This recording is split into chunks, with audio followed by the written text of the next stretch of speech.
Aku berlari panik ke ruang operasi saat mendapat kabar suamiku sedang kritis. Tapi seorang perawat tiba-tiba menarikku. Sembunyi, dan percayalah padaku, bisiknya. Aku menurut dan bersembunyi di ruang sebelah. 10 menit kemudian, pintu terbuka, dan apa yang kulihat membuat darahku membeku. Ternyata, sebelum ceritanya dimulai, silahkan tulis di kolom komentar dari daerah mana saja teman-teman yang menonton cerita ini. Jangan lupa like dan subscribe agar channel ini bisa semakin berkembang dan bisa mempersembahkan cerita yang lebih menarik lagi. Malam itu, hujan turun seperti langit sedang menumpahkan seluruh kesedihannya. Jarum jam di dinding apartemen Maudy baru saja melewati tengah malam. Maudy, dalam balutan daster panjang dan hijab tidurnya, tidak bisa tenang. Ia mondar-mandir di ruang tamu, berkali-kali memeriksa ponselnya yang tergeletak diam di atas meja. David, suaminya, belum pulang. Ini bukan yang pertama kali, tentu saja.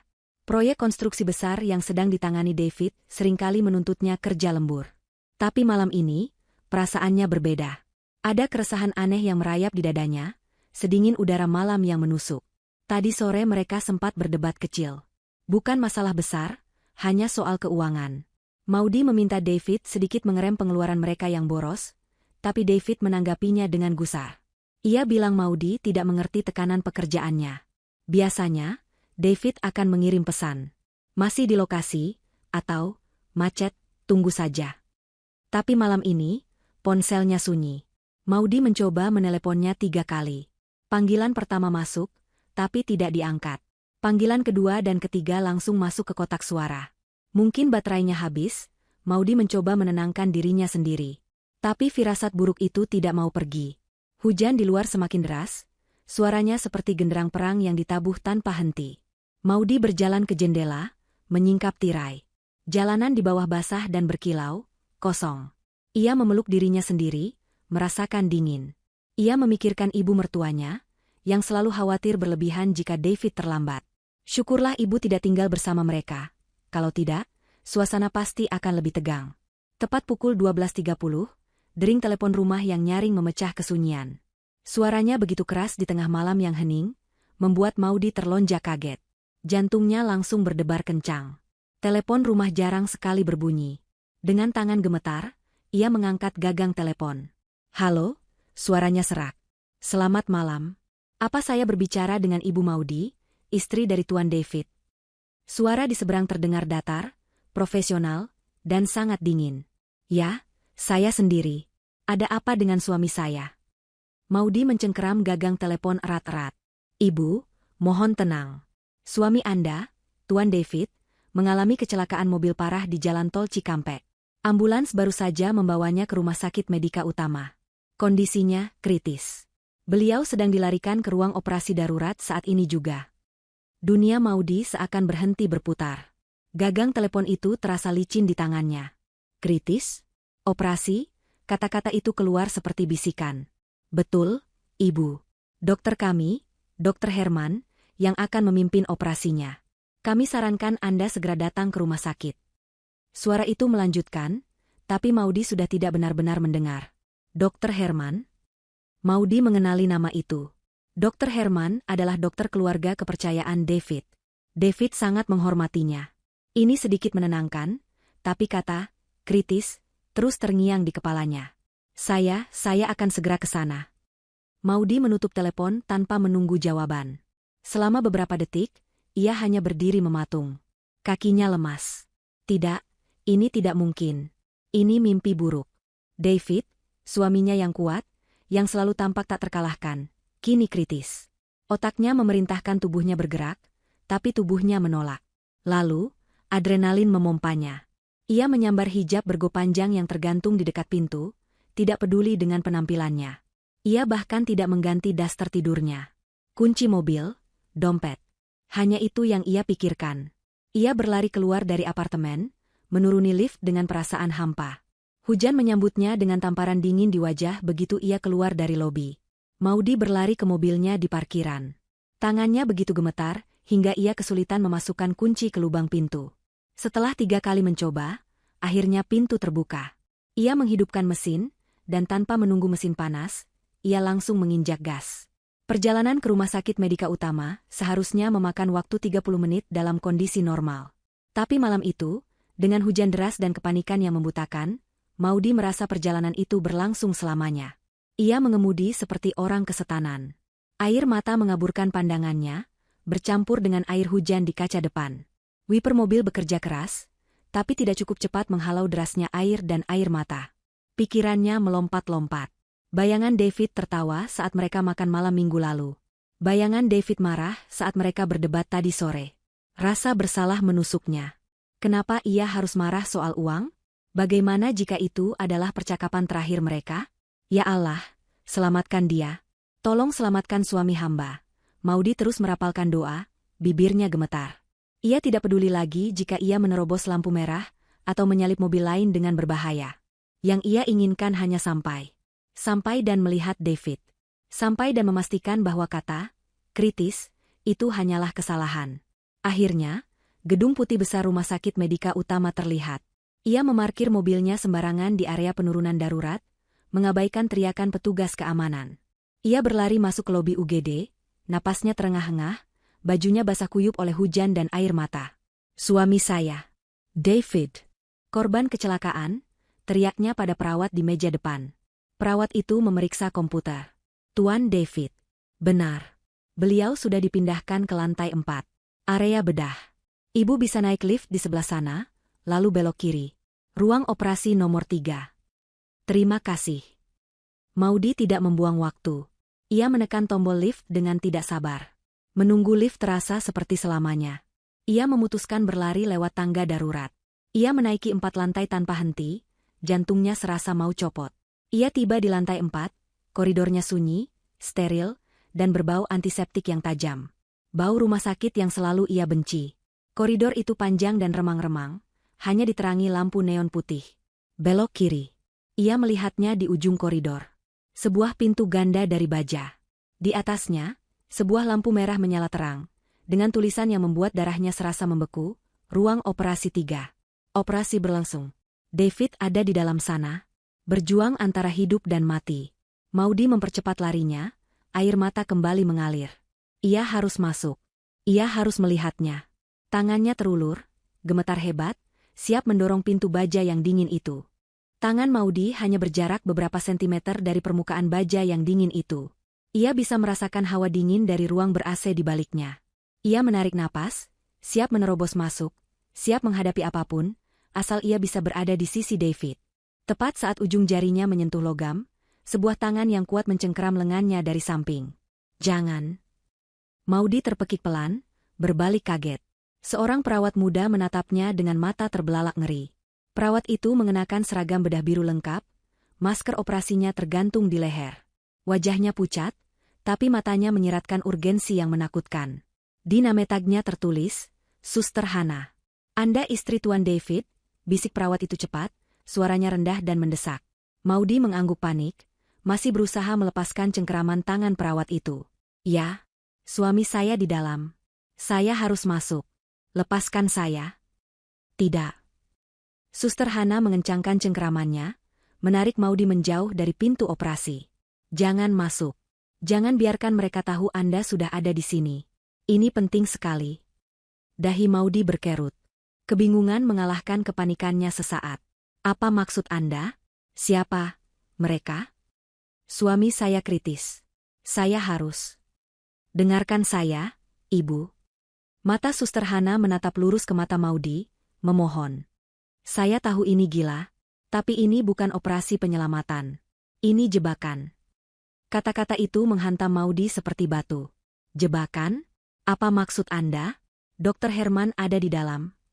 Justru itu masalahnya, desis Suster Hana. Tidak ada waktu untuk menjelaskan. Ibu harus sembunyi. Sekarang. Suster Hana menarik Maudy yang masih setengah linglung. Ia menunjuk ke sebuah pintu kayu gelap di seberang koridor, sedikit tersembunyi di balik mesin penjual minuman. Pintu itu tidak bertanda, terlihat seperti gudang atau ruang utilitas. Masuk ke sana. Itu ruang ganti staf yang jarang dipakai malam hari. Kunci pintunya dari dalam. Apapun yang Anda dengar, jangan bersuara.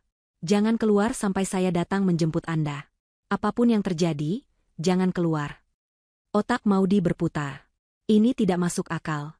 Seorang perawat menyuruhnya bersembunyi dari operasi suaminya sendiri, mengatakan ini jebakan, tapi ketakutan murni di mata Suster Hana begitu nyata. Itu bukan akting. Ada sesuatu yang sangat salah di rumah sakit ini. Di balik pintu operasi itu. Kenapa saya harus percaya pada Anda? Bisik Maudy, suaranya gemetar antara takut dan marah. Karena saya satu-satunya yang melihat berkas asli suami Anda sebelum Dr. Herman menggantinya, kata Suster Hana cepat. Dia tidak kritis karena kecelakaan.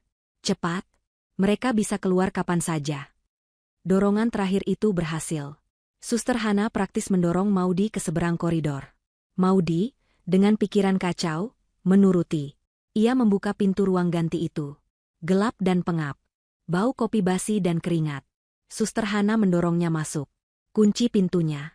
Dan percayalah padaku, bisik Suster Hana sekali lagi, sebelum menutup pintu pelan-pelan dari luar. Maudy mendengar bunyi, klik, pelan saat pintu tertutup. Ia sendirian dalam kegelapan total. Tangannya meraba-raba dinding, menemukan saklar kunci di gagang pintu dan memutarnya. Terkunci. Jantungnya berdebar begitu kencang hingga terasa sakit di dadanya. Napasnya memburu. Ia bersandar di pintu, berusaha mencerna apa yang baru saja terjadi. Sembunyi. Jebakan. Berkas palsu. Dr. Herman. Maudy merosot ke lantai yang dingin. Ruangan itu hanya diterangi sedikit cahaya dari celah bawah pintu. Ia bisa melihat deretan loker logam di sekelilingnya. Ia memeluk lututnya, berusaha menghentikan tubuhnya yang gemetar hebat. Apa yang sedang terjadi? Apakah Suster Hana itu orang gila? Atau dia baru saja menyelamatkan nyawa Maudy? Pikirannya kembali ke David. Jika dia tidak kritis, lalu di mana dia? Apa yang mereka lakukan di dalam ruang operasi itu? Maudy merangkak pelan ke pintu, menempelkan telinganya di kayu. Hening. Koridor di luar sepi. Ia tidak mendengar apa-apa selain detak jantungnya sendiri yang memekakan telinga. Ia mengintip lewat lubang kunci, tapi yang terlihat hanya dinding koridor seberang. Ia melihat jam di ponselnya. Pukul 1 dini hari. Waktu terasa merayap. Setiap detik terasa seperti 1 jam. Ia sendirian dalam kegelapan, mendengarkan kesunyian yang menakutkan. Pikirannya dipenuhi skenario terburuk. Bagaimana jika Suster Hana menjebaknya di sini? Bagaimana jika David benar-benar membutuhkannya? Tidak. Ia harus percaya pada instingnya. Instingnya mengatakan mata Suster Hana jujur. Ia menunggu. 1 menit. 2 menit. Telinganya menegang, menangkap setiap suara samar. Langkah kaki jauh di ujung koridor. Bunyi mesin es. Tapi tidak ada suara dari ruang operasi 3. 5 menit. Ia mulai merasa sesak napas. Ruangan ini pengap. Ia ingin berteriak.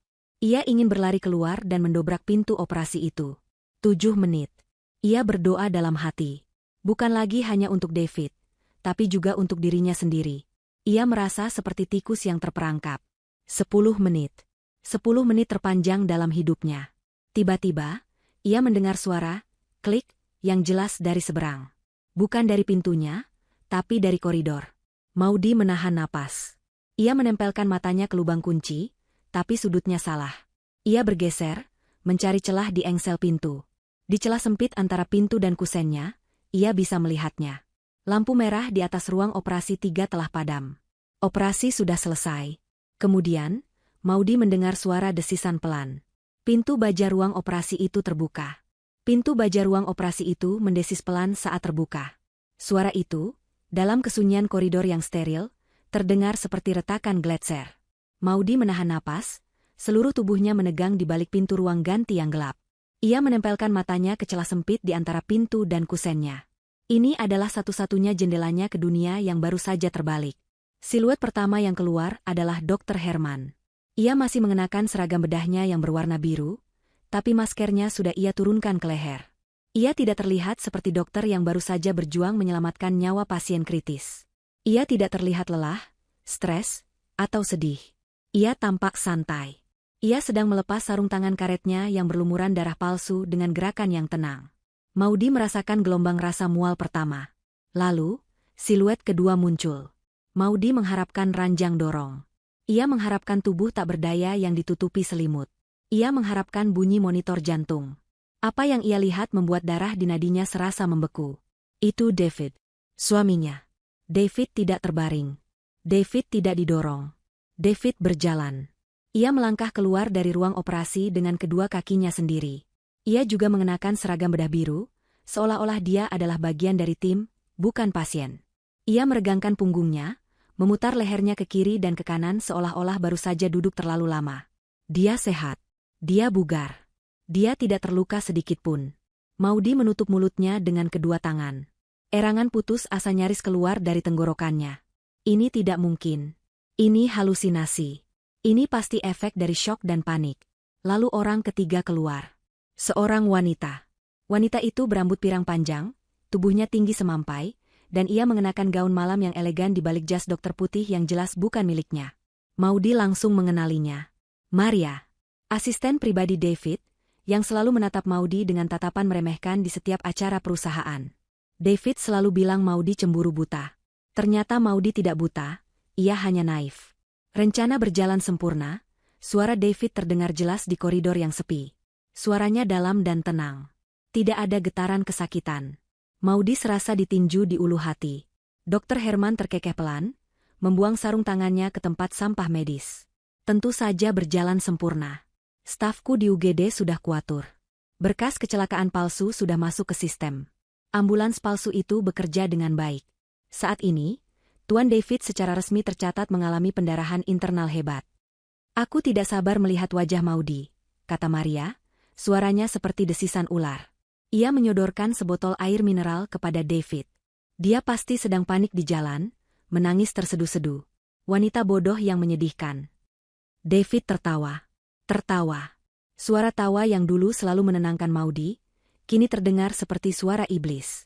Dia pasti hancur lebur. Bodoh sekali dia. Maudy menggigit telapak tangannya.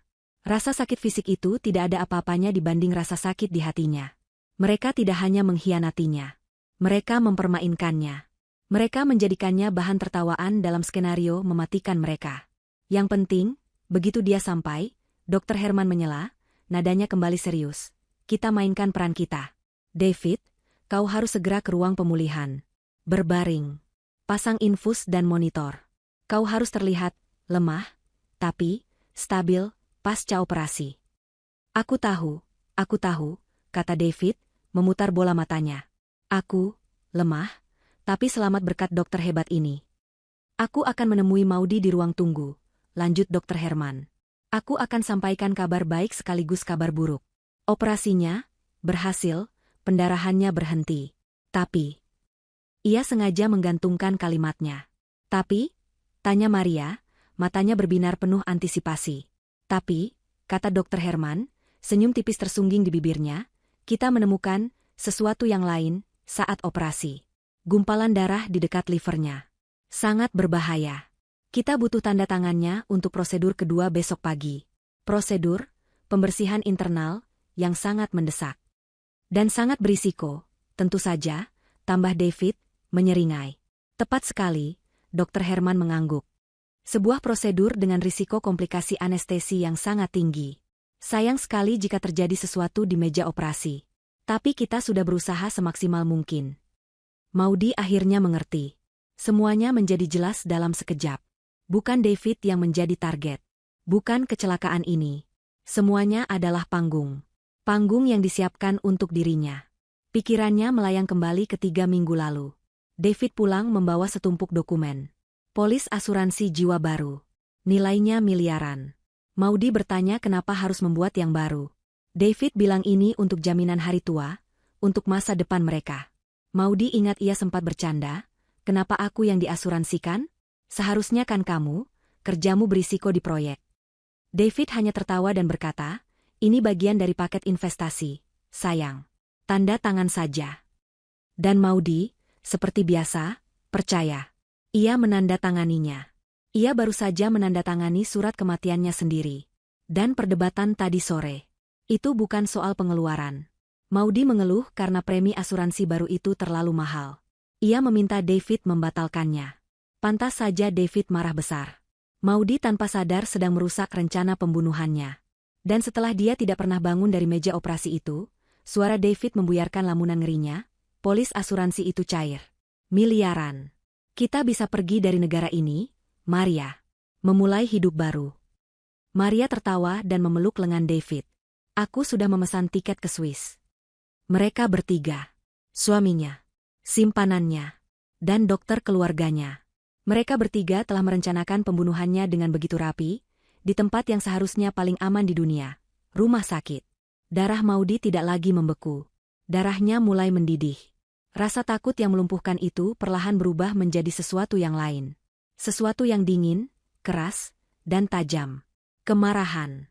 Ia melihat mereka bertiga berjalan santai menyusuri koridor, menjauh dari ruang operasi. Mereka berbelok di tikungan, mungkin menuju lift untuk ruang pemulihan. Suara langkah kaki mereka menghilang. Koridor kembali sunyi. Maudy tersandar di pintu, tubuhnya gemetar hebat, tapi bukan lagi karena takut. Ia gemetar karena amarah yang begitu besar. Ia sendirian di ruang ganti yang gelap dan pengap. Terjebak. Dan para pembunuhnya ada di lantai yang sama, menunggunya untuk masuk ke perangkap. Ia harus keluar dari sini. Tapi bagaimana? Tiba-tiba, ia mendengar suara. Bukan dari koridor, tapi dari pintunya. Bunyi, klik, pelan. Seseorang memasukkan kunci dari luar. Maudy membeku. Jantungnya berhenti berdetak. Mereka tahu dia di sini. Maria, David, Dr. Herman. Mereka sadar ada yang menguping. Mereka kembali untuknya. Gagang pintu itu berputar pelan. Pintu terbuka dengan derit pelan. Celah cahaya dari koridor menusuk kegelapan, menyilaukan mata Maudy. Sebuah sosok kecil berseragam biru dengan cepat menyelinap masuk.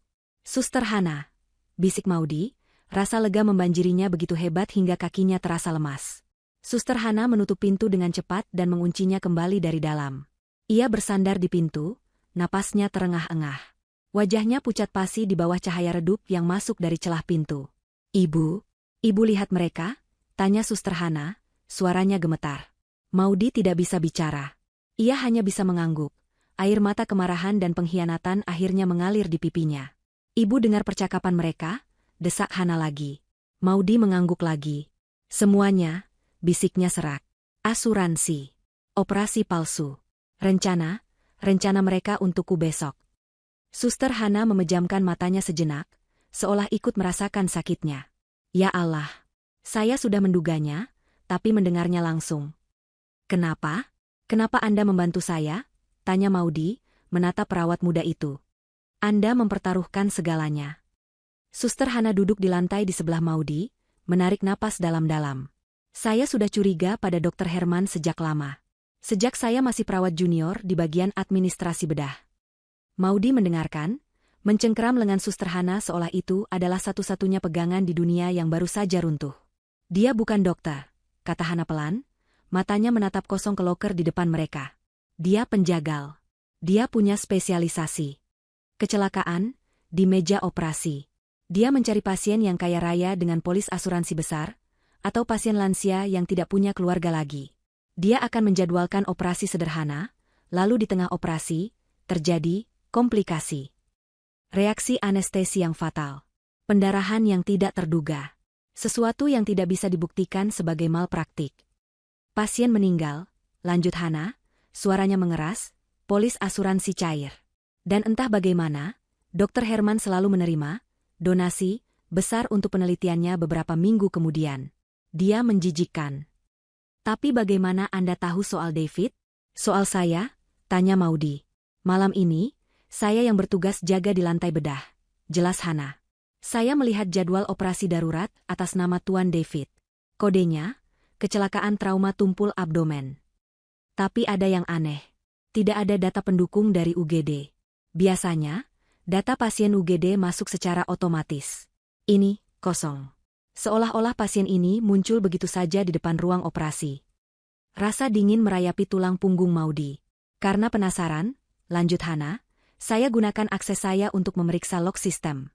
Saya lihat Dr. Herman sendiri yang memasukkan data itu secara manual dari komputernya. Itu sangat tidak biasa untuk seorang primadona bedah sepertinya. Jadi saya nekat. Saya tahu kode akses ruangannya. Saya menyelinap ke sana 1 jam yang lalu, saat dia sedang bersiap di ruang operasi. Saya harus tahu apa yang dia sembunyikan. Mata Suster Hana berkilat. Saya menemukan berkas aslinya di laci mejanya yang terkunci. Berkas atas nama David. Itu bukan data kecelakaan. Itu hasil pemeriksaan kesehatan lengkap. Medical check-up. Dari 2 hari yang lalu. Hasilnya, dia sehat total. Sempurna. Tentu saja, pikir Maudy getir. Dan di laci yang sama, suara Hana semakin pelan, saya melihat berkas ibu. Salinan polis asuransi jiwa baru. Nilainya, saya bahkan tidak bisa membayangkannya. Dan di bagian bawah, di kolom dokter konsultan, tertulis nama Dr. Herman. Semuanya terhubung. Kecelakaan palsu. Operasi palsu. Dan rencana operasi kedua yang mematikan untuk Maudy. Saya tahu saya tidak punya banyak waktu, kata Suster Hana. Saya tahu mereka akan memanggil Anda. Saya tidak tahu apa rencana mereka, tapi saya tahu mereka tidak boleh bertemu Anda sebelum Anda tahu yang sebenarnya. Saya berlari ke koridor, berharap bisa mencegat Anda. Dan syukurlah, saya berhasil. Maudy memegang tangan perawat itu. Anda menyelamatkan nyawa saya, Hana? Belum, kata Hana serius. Kita baru saja memulai. Mereka tahu ibu sedang dalam perjalanan. Mereka mengharapkan ibu datang. Apa yang harus saya lakukan? Tanya Maudy. Rasa panik mulai kembali. Saya tidak bisa berpura-pura. Saya tidak bisa melihat wajah David dan berpura-pura sedih. Ibu harus, kata Hana tegas. Ibu harus memainkan peran ibu. Sama seperti mereka memainkan peran mereka. Sekarang, mereka sudah memindahkan David ke ruang pemulihan di ujung koridor ini. Sebentar lagi, mereka akan memanggil ibu. Ibu harus pura-pura hancur. Pura-pura sedih. Pura-pura lega dia selamat. Menangis, instruksi Hana cepat dan tepat. Saat mereka menyodorkan dokumen untuk operasi besok, ibu harus menolaknya. Menolak? Tapi mereka akan curiga. Jangan menolak mentah-mentah. Katakan ibu syok. Katakan ibu perlu waktu untuk berpikir. Katakan ibu harus menelepon ibu mertua dulu. Alasan apapun. Yang penting, jangan tanda tangani apapun malam ini. Kita butuh waktu. Waktu untuk apa? Tanya Maudy. Waktu untuk mendapatkan bukti fisik, kata Hana. Kita tidak bisa lari. Mereka akan memburu ibu. Kita tidak bisa ke polisi hanya dengan cerita kita. Mereka akan bilang ibu histeris. Kita butuh bukti yang tidak terbantahkan. Bukti apa? 1. Berkas medical check-up asli David yang saya lihat di kantor Herman. 2. Berkas operasi palsu David yang ada di sistem. 3. Rekaman CCTV. Mata Maudy membelalak. CCTV? Ya. Saya yakin David tidak datang ke rumah sakit ini dengan ambulans, kata Hana. Dia datang sendiri. Kemungkinan besar, dia memarkir mobilnya di basement karyawan, tempat yang sepi. Jika kita bisa mendapatkan rekaman CCTV dia berjalan santai masuk ke rumah sakit malam ini, itu akan menghancurkan seluruh alibi, kecelakaan, mereka. Kantor Dr. Herman ada di basement, kata Maudy, otaknya mulai bekerja. Benar. Di sebelah ruang arsip dan ruang server CCTV, Suster Hana membenarkan. Itu sarang mereka. Suster Hana merogoh sakunya dan mengeluarkan sebuah kartu. Keycard putih. Ini keycard akses universal cadangan. Saya mengambilnya dari meja resepsionis tadi. Tapi ada masalah. Lorong basement itu diawasi CCTV. Dan Dr. Herman sering memantaunya langsung dari komputernya. Maudy menatap kartu di tangan Hana. Itu terasa berat, seperti sebatang logam. Saya akan coba membuat pengalihan, kata Hana. Saya akan mematikan alarm kebakaran di lantai atas. Itu akan membuat semua penjaga sibuk. Itu akan memberi ibu sedikit waktu. Saya? Tanya Maudy, jantungnya berdebar. Ibu harus menyelinap ke basement, kata Hana, menatap lurus ke mata Maudy. Ibu harus masuk ke kantor Herman, temukan berkas asli David. Lalu ke ruang server, ambil rekaman CCTV beberapa jam terakhir. Ibu bisa memindahkannya ke ponsel ibu jika ibu membawa kabel data. Maudy merogoh saku dasternya. Ponselnya? Ya, tapi tidak ada kabel.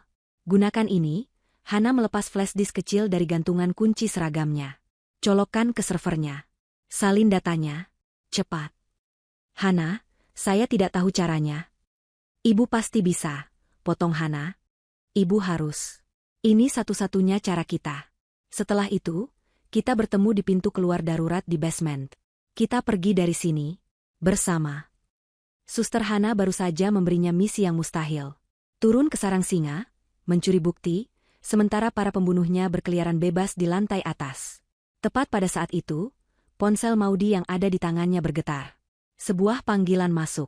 Nama yang tertera di layar membuat darahnya kembali mendidih. Dokter Herman. Mereka sudah memulai, bisik Suster Hana, matanya membesar. Jawab, mainkan peran ibu. Lemah. Histeris. Patuh. Maudy menarik napas dalam-dalam. Ia menekan tombol jawab. Maudy menarik napas dalam-dalam. Udara pengap di ruang ganti itu terasa menekan paru-parunya. Di tangannya, ponsel itu bergetar seperti ular yang marah. Nama, Dr. Herman, bersinar di layar. Ini adalah panggungnya. Waktunya berakting. Jawab, bisik Suster Hana. Ingat, lemah, histeris, patuh. Maudy menekan ikon hijau, menempelkan ponsel ke telinganya. Ia memaksakan isak tangis yang terdengar meyakinkan, memanggil semua rasa sakit dan pengkhianatan yang baru saja ia rasakan dan mengubahnya menjadi suara ketakutan. Halo, dokter? Ibu Maudy? Syukurlah, suara Dr. Herman di seberang terdengar begitu hangat, begitu kebapakan, begitu penuh simpati. Suara itu membuat Maudy ingin muntah. Ibu sudah di mana? Saya sudah menunggu ibu. Saya punya kabar. Saya baru sampai. David, suami saya. Bagaimana dia, Dok? Maudy terisak, memainkan perannya dengan sempurna. Ada jeda dramatis. Dia pria yang kuat, Ibu Maudy. Operasinya sangat sulit. Kami hampir kehilangannya. Pendarahannya parah. Maudy memejamkan mata, membayangkan David yang sehat bugar berjalan keluar dari ruang operasi. Ya Allah, tapi dia stabil, kata Dr. Herman.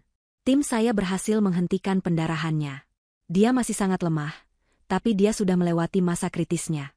Dia ada di ruang pemulihan di lantai 4, dekat area bedah. Oh, syukurlah. Maudy menangis lagi, kali ini pura-pura lega. Ibu bisa menemuinya sekarang.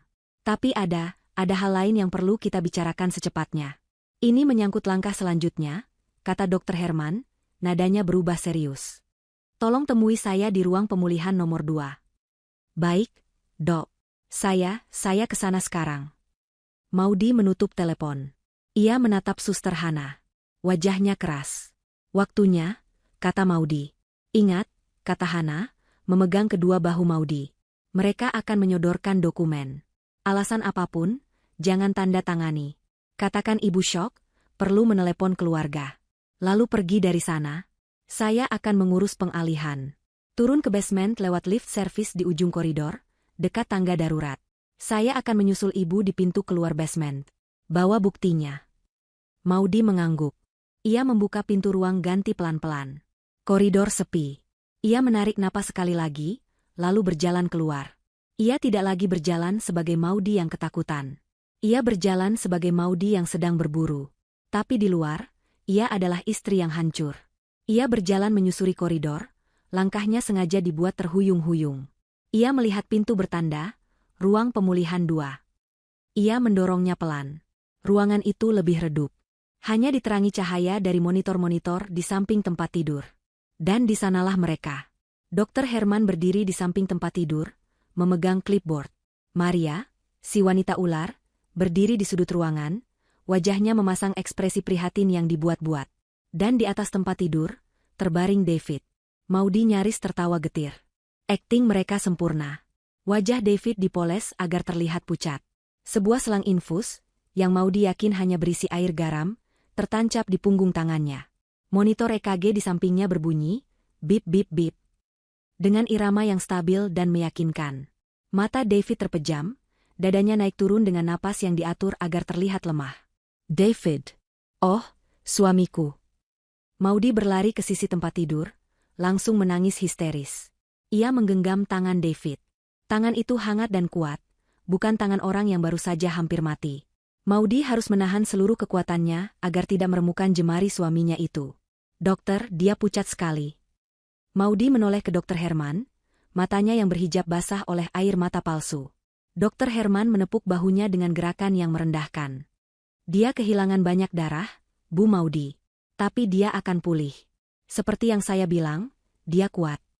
Syukurlah. Tapi, kata Dr. Herman, kata yang ditunggu-tunggu Maudy. Ada masalah. Maudy mengangkat wajahnya, memasang ekspresi takut. Masalah apa, Dok? Saat kami melakukan operasi untuk menghentikan pendarahannya, Dr. Herman menjelaskan dengan sabar, seolah bicara pada anak kecil, kami menemukan sesuatu yang tidak terduga. Sebuah gumpalan darah yang cukup besar di dekat livernya. Ini tidak ada hubungannya dengan kecelakaan itu, tapi ini sangat berbahaya. Bisa pecah kapan saja. Maudy menatapnya, bibirnya gemetar. Maksud dokter? Kita harus segera mengangkatnya, kata Dr. Herman tegas. Saya sudah menjadwalkan operasi darurat kedua untuk besok pagi pukul 7. Sebuah prosedur pembersihan. Di sudut, Maria menahan senyumnya. Operasi lagi, bisik Maudy. Ini demi keselamatannya. Tapi, Dr. Herman membalik lembaran di clipboardnya. Prosedurnya sangat berisiko. Ini area yang sensitif. Ada risiko komplikasi anestesi dan pendarahan internal yang tinggi. Kami butuh persetujuan ibu. Dr. Herman menyodorkan clipboard itu ke arah Maudy. Di atasnya, selembar kertas bertajuk, Persetujuan Tindakan Operasi Berisiko Tinggi. Dan di bagian bawah, sebuah garis kosong menunggu tanda tangannya. Tanda tangan untuk surat kematiannya sendiri, yang akan diganti namanya nanti. Atau mungkin ini surat persetujuan untuk David, yang akan mereka gunakan sebagai presiden saat dirinya nanti dioperasi. Apapun itu, ini adalah perangkapnya. Tiba-tiba, mata David terbuka sedikit. Maudy. Bisiknya lemah, seperti aktor di film murahan. Tanda tangani saja, sayang. Aku percaya. Dr. Herman. Maria melangkah maju. Bu Maudy, Tuan David butuh ini. Tolong jangan ragu. Ini demi kebaikannya. Mereka bertiga mengepungnya. 3 serigala menunggu seekor domba. Maudy menatap pena yang disodorkan Dr. Herman. Ia menatap wajah palsu David. Ia menatap senyum sinis Maria. Saya? Maudy mulai gemetar hebat. Kali ini, separuhnya sungguhan. Saya tidak bisa. Ibu Maudy, ini mendesak. Desak Dr. Herman, senyumnya mulai luntur. Saya tidak bisa. Maudy berteriak, mendorong clipboard itu menjauh. Saya pusing. Saya mual. Operasi lagi? Risiko tinggi? Saya harus menelepon ibu mertua saya. Ibunya David. Saya tidak bisa memutuskan ini sendirian. Ia berpura-pura tercekik oleh isak tangis. Saya butuh udara. Saya perlu ke toilet. Sebelum Dr. Herman atau Maria bisa bereaksi, Maudy berlari keluar dari ruangan. Ia mendengar Dr. Herman memanggil namanya, Ibu Maudy, tunggu. Tapi Maudy tidak berhenti. Ia berlari menyusuri koridor, berbelok di tikungan, melewati pos perawat. Ia tidak lari ke toilet di dekat situ. Ia lari ke ujung koridor, tempat Suster Hana menunjuk tadi. Tepat saat ia tiba di tikungan terakhir, alarm kebakaran yang memekakan telinga meraung di seluruh gedung. Suaranya datang dari lantai atas. Nurses mulai keluar dari ruangan mereka, tampak bingung. Seorang petugas keamanan berlari ke arah lift utama, berbicara di radionya. Pengalihan dari Suster Hana. Di tengah kebingungan itu, tidak ada yang memperhatikan Maudy. Ia melihat pintu logam bertanda, lift service, khusus staf. Ia menggesekkan key chart yang diberikan Hana. Pintu terbuka. Maudy masuk ke dalam kotak logam yang sempit dan berbau oli. Ia menekan tombol, B, untuk basement. Pintu lift tertutup, meredam suara alarm yang kacau. Sendirian di lift yang bergerak turun, Maudy bersandar di dinding. Jantungnya berdebar kencang. Babak pertama telah ia menangkan. Tapi sekarang, ia turun ke sarang singa. Lift service berdentang pelan dan pintunya terbuka. Pemandangan di depannya sangat kontras dengan lantai bedah yang bersih dan terang. Basement rumah sakit itu remang-remang, dingin, dan berbau jamur. Pipa-pipa besar melintang di langit-langit rendah, beberapa di antaranya meneteskan air ke lantai beton yang retak. Suara alarm kebakaran dari lantai atas terdengar jauh, teredam, seperti dengungan serangga yang mengganggu. Maudy melangkah keluar, key chart Hana sudah tergenggam erat di tangannya. Ia sendirian dalam kesunyian yang menakutkan. Ia mengikuti tanda-tanda pudar di dinding, arsip, utilitas, ruang server. Di ujung lorong, di area yang sedikit lebih terang, ia melihatnya. 2 pintu berdampingan. Yang satu bertanda, Dr. A. Herman, kepala bedah. Yang satu lagi pintu logam tebal bertanda, ruang server, akses terbatas. Ini dia sarangnya. Maudy memutuskan untuk ke kantor Dr. Herman terlebih dahulu, mencari berkas medical check-up David. Ia menggesekkan kartu. Pintu kayu berat itu terbuka tanpa suara. Ia menyelinap masuk. Kantor itu, anehnya, mewah. Karpet tebal, meja kayu mahoni besar, dan rak buku yang menjulang tinggi. Baunya seperti kopi mahal dan kulit. Jelas sekali bayaran dari malpraktik, sangat besar. Maudy bergegas ke meja. Laci-lacinya terkunci. Sial. Ia tidak punya waktu untuk membongkarnya. Matanya beralih ke rak buku. Di antara buku-buku medis yang tebal, ada deretan map binder. Ia membaca labelnya, jadwal, riset, pasien. Ia menarik map, pasien. Tidak ada. Ia menarik map lain. Proyek khusus. Di dalamnya, ia menemukannya. Sebuah map tipis tanpa label. Ia membukanya. Jantungnya berdebar. Itu dia. Lembaran-lembaran hasil medical check-up David, tertanggal 2 hari yang lalu. Di bagian bawah, stempel besar berwarna merah, kondisi fisik, prima. Di sampingnya, ada map lain yang lebih tebal. Maudy membukanya. Itu adalah laporan keuangan. Surat peringatan final dari bank. Tuntutan kepailitan. Utang miliaran atas nama perusahaan David. Ini dia. Bukti fisik dan motifnya. Maudy mengeluarkan ponselnya. Tangannya gemetar begitu hebat, hingga ia kesulitan membuka kamera. Ia memotret setiap halaman, satu persatu. Halaman check-up, halaman stempel, prima, dan halaman surat utang bank. Selesai. Ia memasukkan kembali map itu ke tempatnya. Sekarang, CCTV. Ia keluar dari kantor, menutup pintu pelan. Ia beralih ke pintu logam ruang server. Ia menggesekkan kartu. Pintu terbuka. Hawa dingin dan suara dengungan keras menyambutnya. Ruangan itu penuh dengan rak-rak server yang berkedip-kedip lampu hijau dan kuning. Ia mencari tumpukan monitor dan DVR di sudut. Ia membaca labelnya. Lobby, koridor lantai 4, UGD. Dan akhirnya, parkir basement, staff. Itu dia. Ia mengeluarkan flash disk yang diberikan Hana dan mencolokkannya ke port USB di DVR itu. Sebuah bar kemajuan muncul di layar monitor kecil, menyalin. Jantung Maudy berdebar mengikuti persentase yang naik pelan. 10%, 20%. Ia menatap layar, melihat rekaman live dari parkiran. Sepi. 30%, 40%. Ayolah, cepat. 50%, 60%. Tiba-tiba, ia mendengar suara. Bukan dari dalam ruang server, tapi dari lorong basement di luar. Suara langkah kaki. 2 orang. Berjalan cepat. Jantung Maudy serasa berhenti berdetak. Alarm kebakaran pasti sudah dimatikan. Mereka mencarinya. 70%, 80%. Langkah kaki itu semakin dekat. Mereka berhenti.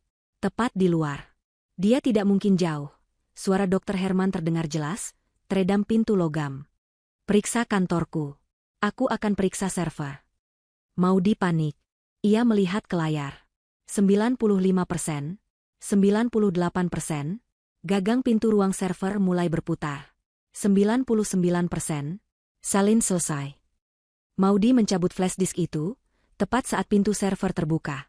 Maudy berbalik, tubuhnya membentur rak server di belakangnya. Di ambang pintu, berdiri Dr. Herman. Matanya menyala penuh amarah. Di belakangnya, berdiri Maria, menyeringai penuh kemenangan. Mencariku, Maudy, sindir Maria. Suaranya manis namun mematikan. Permainan yang bagus, Ibu Maudy, kata Dr. Herman, melangkah masuk ke ruangan. Ia melihat ke DVR, lalu ke flash disk di tangan Maudy. Bersembunyi di ruang ganti. Pura-pura histeris. Berlari ke basement. Kau pikir kami sebodoh itu? Suster Hana? Bisik Maudy. Perawat kecil itu? Dr. Herman tertawa. Dia sudah kami urus. Dia tidak akan mengganggu siapa-siapa lagi. Perut Maudy melilit ngeri. Apa yang telah mereka lakukan pada Hana? Kau pikir kau pintar, ya? Maria melangkah maju, merebut ponsel dari tangan Maudy. Ia melihat galeri foto. Ah, bukti kami. Betapa manisnya. Ia menghapus foto-foto itu satu persatu di depan mata Maudy. Utang David. Check-up David. Semua hilang. Tapi saya punya ini, teriak Maudy, mengangkat flash disk di tangannya. Rekaman CCTV David berjalan masuk. Kalian tidak bisa menghapusnya. Dr. Herman tersenyum. Senyum itu adalah senyum terdingin yang pernah Maudy lihat. Benarkah? Coba kau lihat baik-baik apa yang kau salin. Maudie bingung. Rekaman CCTV yang baru saja kau salin dengan susah payah itu, jelas Dr. Herman, seolah sedang mengajar mahasiswa, adalah rekaman looping dari kemarin malam. Sudah kami siapkan khusus untuk siapapun yang mencoba mengintip. Maudie menatap flash disk di tangannya. Benda itu kini terasa tidak berharga. Dan map di kantorku, lanjut Dr. Herman. Map medical check-up itu salinan palsu yang kami tanam. Sengaja kami biarkan di sana. Umpan. Yang asli sudah kami musnahkan. Ini jebakan. Seluruh pelariannya ke basement adalah jebakan. Mereka sengaja membiarkannya kabur dari ruang pemulihan. Mereka menggiringnya ke sini. Selamat datang di perangkap, Ibu Maudie, kata Dr. Herman. Sekarang, kau punya dua pilihan. Kau bisa menandatangani surat persetujuan itu dengan sukarela. Atau, Maria melangkah maju. Dari balik punggungnya, ia mengeluarkan sesuatu. Jarum suntik besar berisi cairan bening. Kami akan membuatmu menandatanganinya, kata Maria. Dan setelah itu, kita bisa langsung melanjutkan ke prosedur keduamu. Di sini. Sekarang juga. Ruang server yang dingin itu mendadak terasa panas dan sesak. Dinding-dinding rak server yang berdengung seakan merapat, mengurung Maudie bersama dua predator yang menatapnya dengan mata penuh kemenangan. Perkataan Dr. Herman menghantamnya seperti palu. Flash disk itu palsu. Foto-foto di ponselnya sudah terhapus. Suster Hana telah diurus. Ia sendirian. Setiap langkah yang ia ambil, yang ia kira adalah langkah cerdas, ternyata adalah langkah yang sudah diatur oleh mereka. Ia telah menari mengikuti alunan musik mereka, dan kini ia tiba di akhir lagu, tepat di mulut serigala. Maria tersenyum, senyum yang begitu puas. Ia memutar-mutar jarum suntik besar di tangannya, cairan bening di dalamnya berkilau di bawah lampu neon. Jadi, Maudie sayang, desis Maria, pilihanmu. Kau mau tanda tangan dengan cantik, atau kau mau tidur siang dulu? Dr. Herman menyodorkan clipboard itu lagi. Garis tanda tangan itu seolah mengejeknya. Waktu bermainnya sudah habis, Ibu Maudie. Kami punya jadwal yang harus ditepati. Otak Maudie berputar cepat. Rasa takut itu ada, dingin dan melumpuhkan. Tapi di baliknya, kemarahan yang ia rasakan di ruang ganti tadi kembali menyala. Bukan lagi api kecil, tapi kobaran api yang membakar habis rasa takutnya. Mereka pikir mereka sudah menang. Mereka pikir dia adalah istri bodoh yang penurut. Mereka salah besar. Jika bukti baru itu palsu, maka ia harus menggunakan bukti lama. Maudie mengangkat tangannya, pura-pura gemetar. Ia menatap Dr. Herman dengan mata memohon. Baik, saya menyerah. Kalian menang. Dr. Herman tersenyum tipis. Pilihan yang bijak. Saya akan tanda tangan, kata Maudie, suaranya serak. Tapi tolong, biarkan saya menelepon ibu saya sebentar. Hanya untuk mendengar suaranya. Sekali lagi. Maria mendengus. Oh, drama sekali. Dr. Herman tampak berpikir sejenak. Tidak ada telepon. Tanda tangani sekarang. Ia menjadi tidak sabar. Atau setidaknya, biarkan saya mengambil ponsel saya, kata Maudie, menunjuk ke ponselnya yang ada di tangan Maria. Semua kontak keluarga saya ada di sana. Saya hanya ingin melihat foto ibu saya. Maria memutar bola matanya, tapi menatap Dr. Herman. Dr. Herman mengangguk sekilas. Berikan padanya. Toh dia tidak bisa menelepon siapa-siapa dari basement ini. Sinyalnya sudah kami matikan. Tentu saja sudah. Mereka telah merencanakan segalanya. Maria melemparkan ponsel itu ke lantai di depan kaki Maudie. Ambil. Maudie membungkuk pelan, setiap gerakannya diatur agar terlihat kalah dan hancur. Ia meraih ponselnya. Tangannya gemetar, tapi kali ini ia mengendalikannya. Jantungnya berdebar kencang, bukan karena takut, tapi karena adrenalin. Ia memegang ponsel itu, menatap layarnya yang gelap. Terima kasih, bisiknya. Ia berdiri tegak. Dan dalam sepersekian detik, seluruh sikapnya berubah. Punggungnya yang tadi bungkuk kini tegak. Matanya yang tadi memohon kini menatap tajam dan dingin. Wajahnya yang pucat pasi kini mengeras. Dr. Herman dan Maria merasakan perubahan itu. Senyum mereka sedikit memudar. Kalian benar, kata Maudie, suaranya datar dan dingin. Permainan yang bagus. Umpan yang bagus. Tapi kalian salah satu hal. Apa itu? Cibir Maria.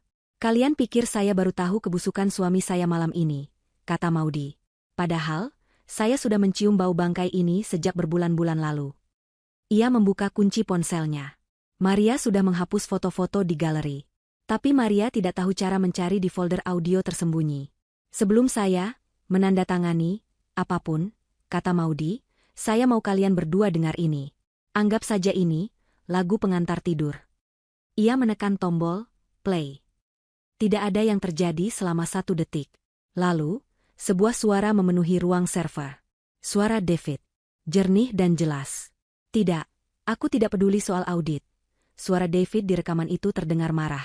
Pastikan saja uang, konsultan, itu masuk rekening di Swiss sebelum akhir bulan. 2 miliar. Cuci bersih. Aku tidak mau tahu caramu, yang penting. Rekaman itu adalah percakapan telepon David dengan rekan bisnisnya, 3 bulan lalu. David sedang mengatur penyuapan dan pencucian uang untuk proyek konstruksi terbarunya. Maudy merekamnya diam-diam saat David bertengkar di ruang kerjanya di rumah, mengira rekaman itu akan ia gunakan sebagai senjata saat perceraian nanti. Ia tidak pernah menyangka rekaman itu akan ia gunakan untuk menyelamatkan nyawanya. Dr. Herman dan Maria membeku. Wajah mereka pucat pasi. Itu. Dr. Herman tergagap. Itu tidak ada hubungannya dengan ini. Oh, tentu saja ada hubungannya. Dokter, kata Maudy, melangkah maju. Ini membuktikan karakter suamiku. Membuktikan dia seorang kriminal.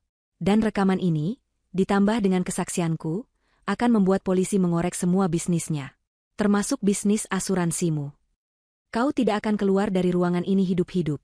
Desis Maria, mengangkat jarum suntik. Mungkin tidak, kata Maudy, matanya menantang. Tapi ponsel ini, ia mengangkat ponselnya tinggi-tinggi, sedang merekam audio semua percakapan kita di ruangan ini. Sejak kalian masuk. Ini adalah gertakan. Sinyal memang mati. Dia tidak bisa melakukan streaming. Tapi mereka tidak tahu itu.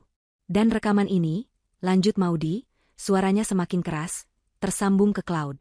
Saat jantungku berhenti berdetak, atau jika aku tidak memasukkan kode sandi dalam 5 menit ke depan, rekaman ini, rekaman pengakuan kalian, rekaman ancaman kalian, ditambah rekaman pencucian uang David, akan otomatis terkirim. Ke pengacaraku, ke editor koran nasional, dan ke ibu mertuaku. Mata Dr. Herman membelalak ngeri. Gertakan itu berhasil. Ia percaya. Hentikan dia, teriak Dr. Herman, panik. Maria, suntik dia. Sekarang. Maria pulih dari keterkejutannya. Ia menjerit dan menerjang ke arah Maudy, jarum suntik teracung seperti belati. Maudy mundur, membentur rak server yang dingin. Ia tidak punya tempat lari lagi. Ia mengangkat tangannya untuk melindungi wajahnya, bersiap merasakan tusukan jarum. Hentikan. Sebuah suara baru membahana di ruang basement. Suara yang penuh amarah dan kekuasaan. Pintu ruang server, yang tadi ditutup oleh Dr. Herman, didobrak hingga terbuka. Di ambang pintu, berdiri David. Ia masih mengenakan seragam bedah palsunya. Wajahnya merah padam karena marah. Matanya menyala-nyala. Ia tidak terlihat seperti pasien yang lemah. Ia terlihat seperti raja yang baru saja mendapati anak buahnya mengkhianatinya. Apa yang kalian lakukan di sini? Teriak David, suaranya menggema. Rencananya di ruang pemulihan. Bukan di basement. Dia berhenti, menatap pemandangan di depannya. Dr. Herman yang panik. Maria yang membeku dengan jarum suntik teracung. Dan Maudy. Berdiri tegak di depan server, memegang ponselnya seperti sebuah senjata. David menatap Maudy, dan kemarahan di wajahnya perlahan berubah menjadi ekspresi kaget, lalu menjadi topeng kebencian yang dingin. Dia akhirnya sadar. Istrinya tahu. Standoff. 4 orang di dalam ruang server yang berdengung. 3 predator kini saling menatap dengan curiga, sementara mangsa mereka berdiri di tengah, memegang satu-satunya kartu yang penting. David melangkah masuk, matanya tidak pernah lepas dari Maudy. Jadi, katanya pelan, suaranya berbahaya. Kau tahu. Aku tahu semuanya. David, balas Maudy, suaranya sama dinginnya. Operasi palsu. Asuransi. Rencanamu untuk membunuhku besok di meja operasi. David menoleh tajam ke Dr. Herman. Kau bilang dia tidak akan tahu. Kau bilang Suster Hana sudah diurus. Dia menjebak kami. Dr. Herman tergagap, menunjuk ke Maudy. Dia pura-pura histeris. Dia punya rekaman lama bisnismu. Wajah David mengeras. Rekaman apa? Mainkan lagi, Maudie, perintah Maudie pada dirinya sendiri dalam hati. Dia harus mengadu domba mereka. Maudie menekan tombol, play, lagi. Suara David yang sedang mengatur pencucian uang 2 miliar itu kembali memenuhi ruangan. David memejamkan mata. Dia tahu rekaman itu. Dia tahu persis kapan itu terjadi. Tapi dia tidak tahu Maudie merekamnya. Kau? Desis David, menatap Maudie. Jadi ini rencanamu? Menjebakku dengan itu? Itu baru permulaan, kata Maudie. Ia harus terus menekan. Itu hanya bukti karaktermu. Tapi ini, ia mengangkat ponselnya lagi, adalah bukti kejahatan kalian malam ini. Apa maksudmu? Tanya David. Ponsel ini, kata Maudie, mengulangi gertakannya, telah merekam audio seluruh percakapan di ruangan ini. Pengakuan Dr. Herman bahwa Suster Hana sudah diurus. Ancaman Maria untuk menyuntikku. Dan sekarang, kau di sini, mengkonfirmasi rencananya. Maria dan Dr. Herman mundur selangkah. Tapi David tertawa. Tawa yang kering dan mengerikan. Kau pikir aku bodoh, Maudie? Kau di basement. Tidak ada sinyal. Tidak ada cloud. Tidak ada pengacara. Tidak ada yang terkirim, kata David, melangkah mendekat. Apapun yang ada di ponsel itu, akan hancur bersamamu di sini. Jantung Maudie mencelos. Dia tahu gertakannya gagal. David terlalu mengenalnya. Berikan ponsel itu padaku, perintah David, mengulurkan tangannya. Tidak, bisik Maudie. Berikan. David menerjang. Dia lebih cepat dari yang Maudie duga. Tangannya mencengkeram pergelangan tangan Maudie, memutarnya dengan kasar. Maudie menjerit kesakitan. Ponsel itu terlepas dari genggamannya, jatuh dan meluncur di lantai beton. Layarnya retak. David tertawa, mengangkat kakinya untuk menginjak ponsel itu. Game over, sayang. Sudah terlambat. Sebuah suara baru, kencang dan penuh keyakinan, terdengar dari pintu. Semua orang menoleh. Di ambang pintu, berdiri Suster Hana. Ia tidak terluka. Ia tidak diurus. Ia berdiri tegak, dan wajahnya dipenuhi amarah yang benar.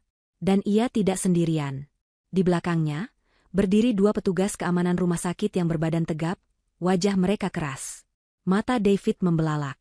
Dr. Herman terhuyung mundur. Tidak mungkin. Kau pikir aku sebodoh itu, dokter? Kata Suster Hana, melangkah masuk ke ruangan. Kau pikir aku akan mengirim Ibu Maudie ke sarangmu sendirian? Apa maksudmu? Gagap Dr. Herman. Alarm kebakaran tadi, jelas Suster Hana. Itu bukan pengalihan untuk para penjaga. Itu pengalihan untuk kalian.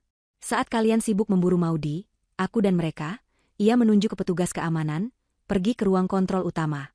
Kami mematikan looping palsu di server ini. Kami mengambil alih kendali. Suster Hana menunjuk ke kamera CCTV di sudut langit-langit ruang server. Lampu merah kecil di kamera itu berkedip. Menyala. Merekam.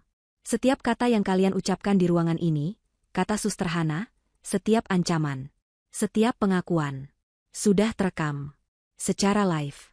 Oleh Kepala Keamanan Rumah Sakit. David, Herman, dan Maria menatap kamera itu dengan ngeri. Mereka terperangkap. Benar-benar terperangkap. Dan flash disk itu. Maudie menimpali, menunjuk ke flash disk yang masih tergeletak di meja DVR. Itu memang umpan. Umpan untuk membuat kalian sibuk. Maudie menatap David. Sementara kalian mengejarku, Suster Hana menyalin rekaman asli kedatanganmu. Rekaman kau berjalan santai masuk ke lobi karyawan, tertawa bersama Maria. Semuanya sudah aman. Hening. Suara dengungan server menjadi satu-satunya bunyi. Wajah David pucat pasi. Rencananya yang sempurna, hancur berkeping-keping. Dr. Herman adalah yang pertama putus asa. Dia tahu karirnya, hidupnya, sudah berakhir. Matanya melirik liar. Dia melihat jarum suntik yang dijatuhkan Maria saat David masuk. Dengan raungan putus asa, Dr. Herman menyambar jarum suntik itu. Kalian tidak akan menangkapku. Dia tidak menyerang Maudie. Dia menyerang Suster Hana, satu-satunya orang yang memiliki bukti teknis. Hana, awas, teriak Maudie. Tapi Suster Hana tidak bergerak. Dia sudah mengantisipasi ini. Saat Dr. Herman menerjangnya, Suster Hana tidak mundur. Ia melangkah maju, dan dari saku seragamnya, ia mengeluarkan jarum suntiknya sendiri. Jarum yang jauh lebih kecil, tapi sama mematikannya. Ini, kata Suster Hana dengan tenang, tepat saat Dr. Herman dalam jangkauannya. Ia menusukkan jarum suntik itu lurus ke paha Dr. Herman yang tebal. Obat penenang kuat. Dosis penuh. Kau pasti tahu efeknya, dokter. Dr. Herman berhenti. Matanya membelalak kaget. Ia menatap jarum yang menancap di pahanya. Ia mencoba menariknya, tapi tangannya mulai gemetar. Kakinya lemas. Kau. Desisnya. Ia ambruk ke lantai seperti karung beras. Matanya terpejam. Kolaps. Maria menjerit histeris melihat rekannya jatuh. Dia benar-benar kehilangan akal. Dia tidak menyerang. Dia berbalik dan mencoba lari, mendorong melewati petugas keamanan. Tapi petugas kedua dengan mudah menangkap lengannya dan memborgolnya. Kini, tinggal David. Dia berdiri mematung, menatap Dr. Herman yang pingsan, Maria yang menangis, dan Maudy yang menatapnya dengan tatapan tanpa rasa takut. Kemarahan yang buta mengambil alih dirinya. Jika dia hancur, Maudy harus ikut hancur. Ini semua salahmu, raungnya. Dia lupa pada petugas keamanan. Dia lupa pada kamera. Dia hanya melihat Maudy. David melompat ke arah Maudy, kedua tangannya terulur, siap mencekik leher istrinya. Ruangan itu meledak dalam kekacauan. Teriakan David yang penuh amarah, "Ini semua salahmu," menggema di antara dengungan server. Matanya merah. Pupilnya membesar karena adrenalin dan kebencian murni. Dia tidak lagi melihat petugas keamanan, tidak lagi peduli pada kamera yang merekam. Satu-satunya tujuannya adalah Maudy. Dia menerjang ke depan. Petugas keamanan pertama, yang tidak sedang memegang Maria, bereaksi cepat. "Tuan, jangan bergerak," teriaknya, melangkah untuk mencegat David. Tapi David, yang didorong oleh keputusasaan seorang pria yang telah kehilangan segalanya, memiliki kekuatan yang tidak terduga. Dia membenturkan bahunya ke dada petugas itu, mendorong pria itu ke samping hingga terhuyung-huyung. Petugas kedua tidak bisa melepaskan Maria yang meronta-ronta untuk membantu. Dalam sepersekian detik, David berhasil menerobos. Dia sampai di depan Maudy. Tangannya terulur. Dia tidak meraih leher Maudy. Dia mencengkeram hijab Maudy, menariknya dengan kasar. Maudy terpekik kesakitan saat kepalanya tersentak ke depan. Tangan David yang lain mencakar bahunya, kukunya menancap di kain dasternya. "Aku akan membunuhmu," raungnya, wajahnya hanya berjarak beberapa senti dari wajah Maudy. Tapi Maudy bukan lagi wanita yang sama seperti 3 jam lalu. Rasa takut yang melumpuhkan itu telah hilang, digantikan oleh insting bertahan hidup yang primal. Saat David menariknya, Maudy tidak hanya pasrah. Ia mengangkat lututnya sekuat tenaga, menghantamkannya ke paha David. David menggeram kesakitan, tapi cengkeramannya tidak terlepas. Dia justru semakin marah. Dia mulai mengguncang Maudy dengan brutal. "Lepaskan dia," teriak Suster Hana, yang berlari untuk membantu. Pada saat itu, petugas keamanan pertama telah pulih. Dia melihat David yang sedang menyerang Maudy. Dia tidak lagi memberi peringatan. Dia menerjang dari belakang, melingkarkan lengannya yang besar di dada David dalam pelukan beruang yang kuat. "Anda ditahan." Tubuh David terangkat dari lantai. Tapi cengkeramannya di hijab Maudy masih terpasang. Maudy ikut tertarik, nyaris tercekik. "Lepaskan," jerit Maudy, merobek hijabnya sendiri agar terlepas dari cengkeraman David. David kini mengalihkan amarahnya pada petugas keamanan di belakangnya. Dia berontak, menendang, menyikut ke belakang. "Lepaskan aku, brengsek. Dia milikku." "Tenang. Jangan melawan," perintah petugas itu, berusaha membanting David ke lantai. Tapi David terlalu liar. Dia memutar tubuhnya dengan kekuatan penuh, berusaha melepaskan diri dari pelukan itu. Itu adalah gerakan putus asa, gerakan yang penuh kekerasan dan tanpa perhitungan. Gerakan memutar yang brutal itu berhasil melepaskan cengkeraman si petugas. Tapi itu juga menghancurkan keseimbangan David sendiri. Dia terhuyung mundur. Kaki kirinya tersandung kaki Dr. Herman yang tergeletak pingsan di lantai. Maudy, Suster Hana, dan kedua petugas keamanan itu melihatnya dalam gerak lambat yang mengerikan. David jatuh ke belakang. Dia tidak jatuh ke lantai yang datar. Dia jatuh tepat ke arah rak server utama yang paling besar. Rak logam hitam yang kokoh dan penuh dengan perangkat keras yang berat. Punggungnya membentur rak itu terlebih dahulu. Tapi momentum jatuhnya terlalu kuat. Kepalanya tersentak ke belakang. Bagian belakang leher dan pangkal tengkoraknya menghantam sudut baja yang tajam dari kerangka server. Bunyinya tidak keras. Bukan seperti benturan. Lebih seperti retakan kering. Retakan yang mengerikan, seperti ranting kering yang dipatahkan. Hening. Semua suara di ruangan itu berhenti. Maria berhenti menjerit.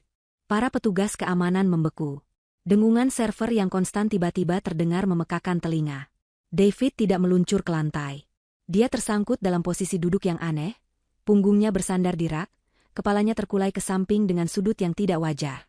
Matanya terbuka. Menatap lurus ke depan. Menatap Maudy. Tapi tatapan itu berbeda. Amarah yang membara itu telah padam. Yang tersisa hanyalah keterkejutan dan kebingungan murni. David, bisik Maudy, maju selangkah. Petugas keamanan yang tadi memeluknya, kini mendekat dengan hati-hati.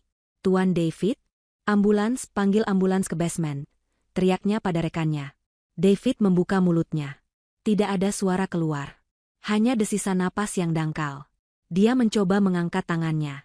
Tangan itu tidak bergerak. Dia mencoba menggerakkan kakinya. Kakinya tetap diam. Kepanikan yang murni dan absolut. Jenis kepanikan yang berbeda dari amarah, kini memenuhi matanya. Dia menatap Maudy. Dia mencoba bicara lagi. Aku. Suaranya seperti bisikan berpasir. Tidak bisa gerak. Kakiku. Bisiknya lagi. Tanganku. Aku tidak bisa merasakan. Maudy menatap suaminya. Pria yang beberapa detik lalu mencoba membunuhnya. Pria yang merencanakan kematiannya di meja operasi. Pria yang berpura-pura lumpuh. Kini, dia benar-benar lumpuh. Ya Tuhan, bisik Suster Hana, menutup mulutnya. Maudy tidak merasakan apa-apa. Tidak ada rasa kasihan. Tidak ada rasa puas. Hanya kehampaan yang dingin. Dia menatap mata pria itu, mata yang kini dipenuhi air mata ketakutan yang sesungguhnya. Ironi itu begitu brutal, begitu cepat, begitu sempurna. Karma telah datang. Bukan di pengadilan. Bukan di penjara. Tapi di sini, di ruang server yang dingin, di tengah-tengah rencana jahatnya sendiri. David terperangkap. Benar-benar terperangkap. Bukan di balik jeruji besi, tapi di dalam penjara tubuhnya sendiri. Jangan sentuh dia, teriak petugas keamanan, saat melihat Maudy mendekat. Jangan sentuh lehernya. Biarkan tim medis yang menangani. Maudy berhenti. Dia hanya berdiri di sana, menatap suaminya yang kini tak berdaya. Pria yang sehat bugar itu kini menjadi pasien yang sesungguhnya. Pasien yang jauh lebih buruk daripada yang ia pura-purakan. Pintu server kembali terbuka. Kali ini, kepala keamanan yang asli masuk, diikuti oleh 2 petugas polisi berseragam yang ia panggil segera setelah melihat rekaman live dari ruang server. Mereka berhenti di ambang pintu, menatap pemandangan di depan mereka. Maria yang diborgol dan menangis. Dr. Herman yang pingsan di lantai. David yang terkulai di rak server, lumpuh. Dan Maudy, berdiri di tengah-tengah kehancuran hidupnya, berhijab robek, namun berdiri tegak. Permainan telah berakhir. Pagi datang perlahan. Sinar matahari pertama menembus jendela-jendela tinggi di lobi rumah sakit, tapi sinarnya terasa asing dan jauh bagi Maudy. Dia duduk di ruang tunggu staf yang sepi, dibungkus selimut tebal rumah sakit. Suster Hana duduk di sampingnya, memegang secangkir teh hangat yang diberikan seorang perawat lain. Mereka berdua diam. Mereka telah menceritakan semuanya, berulang kali. Kepada kepala keamanan. Kepada polisi. Ruang server itu telah menjadi lokasi tempat kejadian perkara. Dr. Herman dibangunkan dari pingsannya, hanya untuk langsung diborgol ke tempat tidurnya. Maria dibawa pergi dengan mobil polisi sebelum fajar menyingsing, jeritannya yang histeris menggema di parkiran yang kosong. Dan David. Tim medis datang dengan sangat hati-hati. Mereka memasang penyangga leher, mengangkatnya ke papan spinal, dan membawanya pergi. Bukan ke ruang pemulihan palsunya, tapi ke UGD, lalu ke ruang MRI, dan akhirnya, ke unit perawatan trauma intensif. Diagnosisnya datang tepat saat matahari terbit, cedera tulang belakang servikal C4, patah dan remuk. Saraf tulang belakangnya putus. Dia mengalami quadriplegia. Lumpuh total dari leher ke bawah. Dia bisa bernapas sendiri, tapi hanya dengan susah payah. Dia bisa menggerakkan matanya dan sedikit otot wajahnya. Tapi hanya itu. Selamanya. Hari-hari berikutnya berlalu dalam kabut bagi Maudy. Dia menginap di rumah ibunya, menolak berbicara dengan siapapun kecuali pengacaranya. Berita itu meledak. Skandal operasi merah di Medika Utama. Foto Dr. Herman, Maria, dan David terpampang di setiap portal berita. Keadilan berjalan cepat dan tanpa ampun. Rekaman video dan audio dari ruang server, adalah bukti yang tidak terbantahkan. Dr. Herman menghadapi tuntutan terbanyak. Konspirasi percobaan pembunuhan, malpraktik berat, penipuan asuransi, dan penyerangan. Kesaksian Suster Hana membuka kotak Pandora kasus-kasus, komplikasi operasi, mencurigakan lainnya selama bertahun-tahun. Dia divonis penjara seumur hidup, kehilangan lisensi medisnya, dan mati dalam aib. Maria, sebagai kaki tangan, juga divonis bersalah atas konspirasi pembunuhan berencana. Wajah cantiknya yang menangis di pengadilan tidak meluluhkan hati hakim. Dia mendapat hukuman 20 tahun penjara. Suster Hana dipuji sebagai pahlawan. Setelah rumah sakit melakukan pembersihan besar-besaran di jajaran direksinya, dia ditawari posisi baru, Kepala Pengawas Etika dan Kepatuhan Pasien. Dia menerimanya, bertekad untuk memastikan tidak ada lagi Dr. Herman yang bisa beroperasi. Dan Maudy. Dia mengajukan gugatan cerai pada hari yang sama saat David dipindahkan dari ruang intensif. Dia melampirkan bukti percobaan pembunuhan dan rekaman audio lama tentang pencucian uang itu. Pengadilan memberikan perceraian Versteeg tanpa kehadiran tergugat. Semua aset dibekukan. Polis asuransi jiwa itu dinyatakan tidak sah. Utang miliaran yang dibuat David tetap menjadi tanggungannya, atau lebih tepatnya, tanggung jawab kurator yang ditunjuk negara untuk mengurus asetnya yang disita. Maudy bebas. Secara finansial, secara hukum, secara mental. 1 bulan kemudian, Maudy memutuskan dia perlu menutup bab ini selamanya. Dia mengunjungi David 1 kali, dan ini akan menjadi yang terakhir. David tidak lagi di rumah sakit mewah. Dia berada di fasilitas perawatan jangka panjang yang dikelola negara untuk narapidana dengan kondisi medis khusus. Ruangannya kecil, berbau antiseptik dan putus asa. Dia terbaring di tempat tidur khusus. Kepalanya ditahan oleh penyangga. Hanya matanya yang bergerak, menatap langit-langit. Seorang perawat sedang mengganti kantong kateternya saat Maudy masuk. Mata David melesat ke arah pintu. Dia melihat Maudy. Maudy mengenakan gamis sederhana berwarna biru muda dan hijab yang serasi. Dia terlihat tenang. Sehat. Mata David menyipit. Kebencian yang murni dan impotan berkobar di dalamnya. Dia mencoba berbicara. Sebuah suara mendengus, bergelembung keluar dari tenggorokannya. Dia benci padanya. Dia menyalahkannya atas segalanya. Maudy berjalan pelan ke sisi tempat tidurnya. Dia berdiri diam sejenak, menatap pria yang pernah ia cintai, pria yang telah mengkhianatinya dengan cara paling keji. Dia tidak merasakan kasihan. Dia tidak merasakan amarah. Dia hanya merasakan akhir. Aku datang hanya untuk mengatakan satu hal, kata Maudy pelan, suaranya tenang dan jelas di ruangan yang sunyi itu. David menatapnya, matanya memerah. Kau ingin menempatkanku di meja operasi, kan? Lanjut Maudy. Kau ingin aku terbaring tak berdaya, bergantung pada mesin, agar kau bisa memulai hidup barumu. David mendengus lagi, lebih keras. Sekarang, kata Maudy, mencondongkan tubuhnya sedikit lebih dekat. Kau yang terjebak di tempat tidur. Kau yang bergantung pada orang lain untuk segalanya. Selamanya. Ironis, bukan? Maudy berdiri tegak. Nikmati sisa hidupmu, David. Dia tidak menunggu jawaban. Tidak akan pernah ada jawaban. Maudy berbalik badan. Dia berjalan keluar dari kamar yang suram itu. Dia tidak menoleh ke belakang. Dia berjalan menyusuri koridor, melewati penjaga, dan keluar melalui pintu depan fasilitas itu. Di luar, matahari bersinar cerah. Udara pagi terasa segar. Maudy menarik napas dalam-dalam, merasakan hangatnya matahari di wajahnya. Untuk pertama kalinya setelah sekian lama, dia merasa bebas. Dia berjalan menuruni tangga, menuju mobilnya, menuju sisa hidupnya yang baru. Sisa hidupnya yang baru. Sisa hidupnya yang baru. Sisa hidupnya yang baru. Sisa hidupnya yang baru. Sisa hidupnya